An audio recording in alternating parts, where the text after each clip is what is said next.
Hey everyone, my name is Robert Foho and I'm the Vice President of Sales for Max Value Processing. I want to thank you for joining us for this brief training. I'm going to cover a rapidly changing topic, and that is dual pricing and cash discount. Cash discount has been a popular model that emerged a few years ago, and then dual pricing took shape beginning in early 2023. ISOs and processors have taken advantage of these models to offset and eliminate merchants' processing fees. And they have been very successful by and large. I personally have switched over many accounts to cash discount and dual pricing, and they've been great accounts. But as things happen when you have large regulatory bodies that govern certain industries, these governing bodies attempt to course correct and regulate new and innovative practices. We as ISOs and agents unfortunately have to keep tabs on these regulatory changes and adhere to them. We have a responsibility to our merchants and to ourselves as professionals to implement these models correctly so that they are compliant. So I'm going to cover a few topics in this presentation. First, I'm going to go over the history of cash discount and how that emerged and took shape. I'm going to review Visa's 2023 guidance, and then I'm going to go into explaining how dual pricing came about as a result of that guidance. I'm going to then emphasize Visa's comments in 2024 concerning dual pricing and cash discount. I'm going to look at a couple of new state laws that have essentially codified Visa's guidance, and then I'm going to review opportunities for how to implement these models successfully. So let's walk through how cash discount came about. It became legal in 2010 and began being offered by processors a few years ago. The Durbin Amendment, which is officially known as the Durbin Amendment to the Dodd-Frank Wall Street Reform and Consumer Protection Act, is a U.S. federal law enacted in 2010. It primarily addresses debit card interchange fees and payment processing practices. While it primarily focuses on regulating debit card interchange fees charged to merchants by payment card networks like Visa and MasterCard and card issuing banks, it does have a lot of relevance to cash discount program. It specifically allows merchants to offer discounts to customers who pay with cash, checks, or electronic transfer methods instead of cards or debit cards. This provision recognizes the cost savings for merchants when customers choose non-card payment methods. It does not directly regulate cash discounts for credit card transactions, but it does say this. It defines the term discount, and it says that a discount is a reduction from the regular price that is listed, and it is not a mechanism for you to add anything to that price.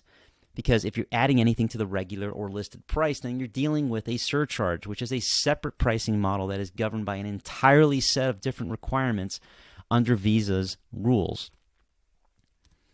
So what happened after this law was passed is that processors not only took advantage of it, but they got a little clever. When it came about, payment providers were presenting it like this, where you have the sale amount and then a non-cash fee was added, or a non-cash adjustment fee was added. And here, in this example, it's 3.9% or 39 cents. And then the adjusted total would reflect that line item, so it would be $10.39. This was a clever way to convey to the customer that there was a discount, quote unquote, if they had paid with cash, but it's really just another form of surcharging. The label just changed. So merchants and payment providers got away with this for a few years. So fast forward to early 2023, Visa issued a notice that communicated three things to merchants and payment providers. First, it lowered the cap on surcharging to 3%. That cap used to be 4%. Visa did that because these non-cash adjustment fees were all above 3%. I wrote many cash discount merchants at 3.5% and 4%. So Visa lowered this cap as a way to easily identify accounts that were doing cash discount in this clever way, so they could construe them as non-compliant surcharges, or surcharging that is being priced not only at above 3%, but on all cards, including debit. And remember, surcharging cannot be done on debit cards. Second, in this same notice, Visa reiterated that it enforces its rules. Many merchants out there often surcharge without complying with Visa's surcharge rules. Well, Visa wanted to remind everyone that it does in fact enforce its rules, and it does so with mystery shoppers. And there's a lot of discussion about this and about whether it's actually happening. It is true that Visa cannot actually monitor all activity out there. It often acts on complaints. My friends and colleagues in the industry, however, tell me that Visa receives, several hundred complaints a month about non-compliant surcharging or cash discounting. But they still act on those, and they use mystery shoppers. I have colleagues, and we have contacts at Visa, and we've learned that Visa is hiring more of these mystery shoppers. So we need to keep in mind that Visa is, in fact, enforcing its rules. And then finally, Visa said, look, if you want to offset fees, you need to do it in one of two ways. Only the card price per item or the card and cash price are displayed side by side. And the final total, if it's a card sale, cannot include a line item fee like the non-cash fee that I showed you earlier. So what Visa did here was it saw all this commotion regarding cash discount and felt it was being abused as a way to circumvent surcharging. And so it reined it in a bit and began directing merchants and payment providers to do it in a way that is more transparent and adheres to the Durbin Amendment language I showed you, and specifically the way discount is defined in that law. So what followed was this. On card terminals and point-of-sale systems, these companies simply began displaying two prices. The card terminal or point-of-sale screen will show a card price and a cash price. Very simple, very transparent, and most important, it provides the customer with a clear choice on how to pay. And this was being done this way in retail stores and in restaurants and many other types of businesses. So, for example, in restaurants, this is how it was being done. And this is, for example, a sample Lavu receipt that is in Lavu's marketing materials. Lavu is one of our point of sale systems that we place. So the customer would get a check, and this is what they would see: a card price and a cash price. The system would automatically adjust the menu prices to reflect the processing cost, and that would be displayed as the card price on this receipt. And then the cash price would be the menu price, which is shown as a discount on here. But not so fast.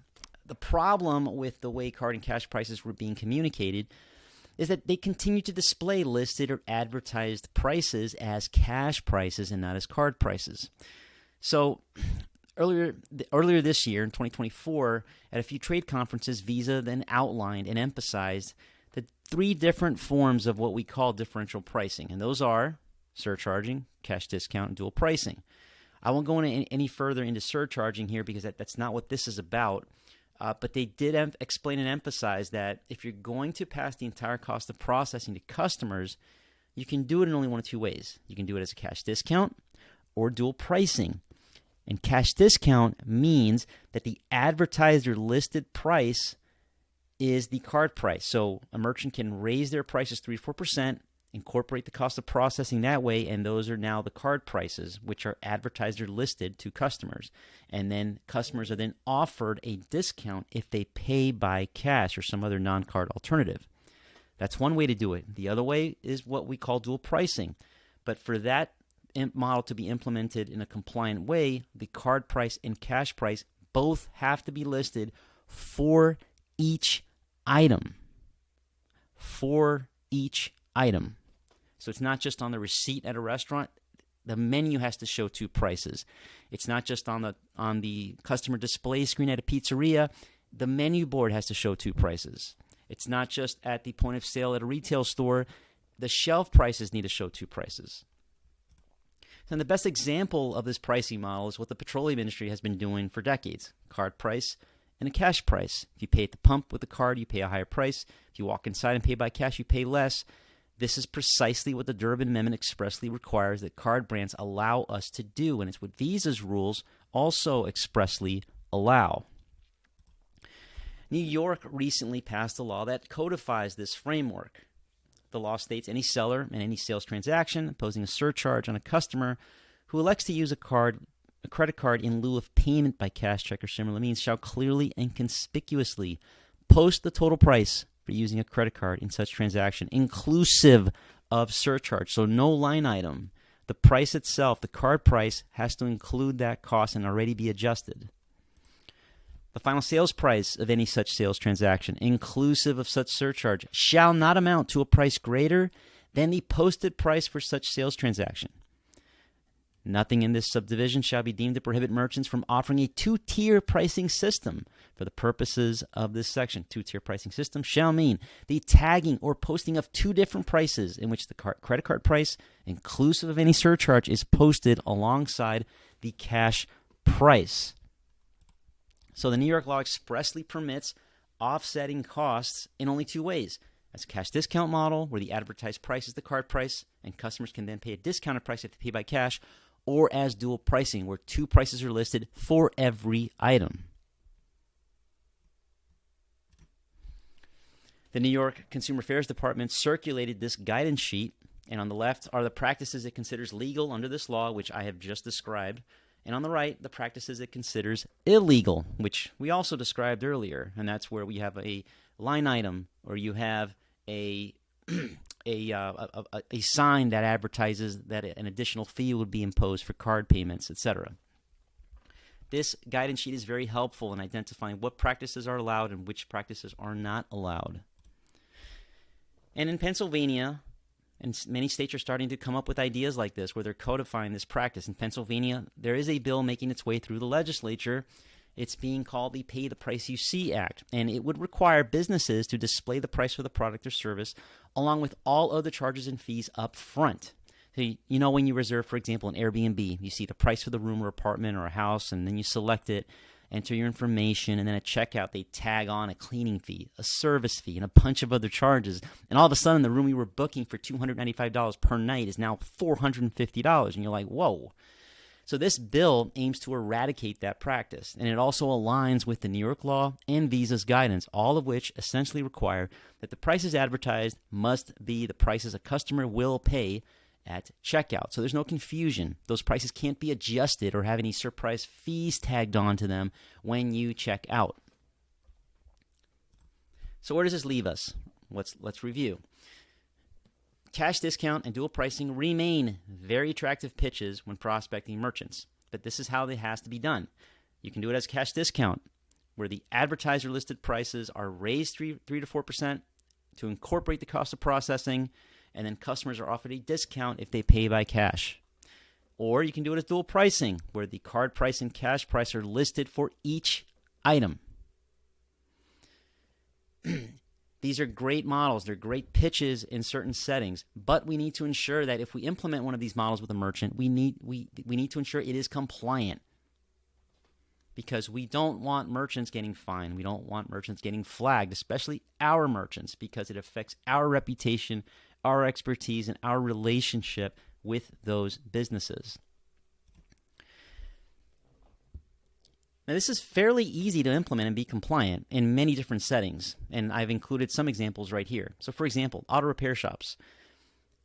These shops don't usually have any sort of menu board or shelf prices or anything like that. It's you come in, you bring your automobile, they perform the service, and then they quote you a price at checkout when you pick up the vehicle. So, and it's usually through some sort of card terminal. So it's very, very easy to include a PIN pad in this setup, or turn the credit card terminal around to face the customer, and the customer will see the two prices listed, and that is compliant. Hair salons, same situation. They usually don't have any prices listed anywhere. Most of them don't. And you can do the same thing, card terminal, PIN pad, or you can use a point-of-sale system with a customer-facing screen, and then the customer will see the two prices and choose accordingly. Suppliers and business-to-business, also no prices. You walk into a lumber supply store, you need a certain amount of lumber. They quote you a price at the counter, or they'll issue you an invoice. And in these settings, you can use, for example, a virtual terminal to issue an invoice with a card price and an ACH price. That is compliant. Contractors, same deal. They usually quote a price to a customer at the time of the service. And with contractors, they can also employ a virtual terminal to issue an invoice with a card price and an ACH price, and you're compliant in that fashion. Professional services, similar model. They often issue either monthly invoices or one-time invoices. Virtual terminals are fantastic for these types of merchants because they can use the invoicing feature that will display a card price and an ACH price for their clients. And any other kind of recurring service, think personal training, spas, SaaS companies, they use invoicing features often through some sort of software. So a terminal, a virtual terminal where they can display the same setup. Cart price and an ACH price would work beautifully for these types of merchants. The challenge comes with restaurants and retail stores. Restaurants often have menu prices or menu board prices, and retail stores have shelf prices. So the problem with restaurants is you can either do it as on the menu or menu board, you show up, you mark up all the prices, right, 3 to 4%, and then you offer the customer a discount if they pay by cash, or you display both the cart price and the cash price for each item, either on the menu or on the menu board. In retail stores, they have shelf prices, so again, you can do it the same way. Either you raise all the prices on the shelves by 3 to 4% and then discount those prices for cash payment, or you display the cart price and the cash price for each item on the shelves. There are point-of-sale systems that are equipped to do this in either of these settings, and I won't get into too much detail on that here, but it is possible to implement this model with restaurants and retail stores, and the software out there, the point-of-sale systems, have begun to implement mechanisms to be compliant and embrace these models. So these models are nothing to cry about, really. What they do is they present us with opportunities. And it is a great opportunity to use these models to demonstrate our expertise. If you watch this training and now you understand how this works, this is a great way to educate your merchants. Demonstrate your expertise as a payments professional. Educate them on how to do this, because it is a significant advantage if they do this to eliminate their costs. But we have to ensure that we do it in a compliant way, and you as the professional, as the liaison between your provider and the business, can educate these merchants, demonstrate your expertise, build that trust, and nurture that relationship and create a long-lasting relationship for yourself. And it's an opportunity to essentially start marketing a new pricing strategy to merchants. It's no longer, let me eliminate your fees. Let's do no fee processing. Let's step away from that and talk to these merchants about strategies. Well, how do you want to implement a pricing strategy for your business that gives you an opportunity to offset a lot of your costs and increase your profit margin, right? It's not a one-size-fits-all solution. Some merchants may not want to do this in a certain way. Some merchants may want to do cash discount. Some merchants may want to do two prices or dual pricing. But the point here is, stop vomiting on merchants and saying, let me eliminate your bill. Let me eliminate your bill. Step back, calm down a little bit, and let's have a conversation with them. And let's talk about how best to implement a differential pricing strategy for their business, right? Let's emphasize educating them. Let's emphasize our expertise, because that will create a much longer and more sustainable relationship than just walking in and offering to eliminate costs for every single business that you come into contact with. So that concludes our training. I want to thank you for joining us. This is, again, a very rapidly changing topic, but it's an opportunity for us to build long-lasting relationships with businesses. And it's important to understand these concepts so that we have not only intelligent conversations with merchants, but that also so that we protect them as we transition them to these types of pricing strategies. Any questions, please email me at rfojo@maxvalueprocessing.com. You can also visit us at maxvalueprocessing.com, and my phone number 603-851-5737. Thank you very much.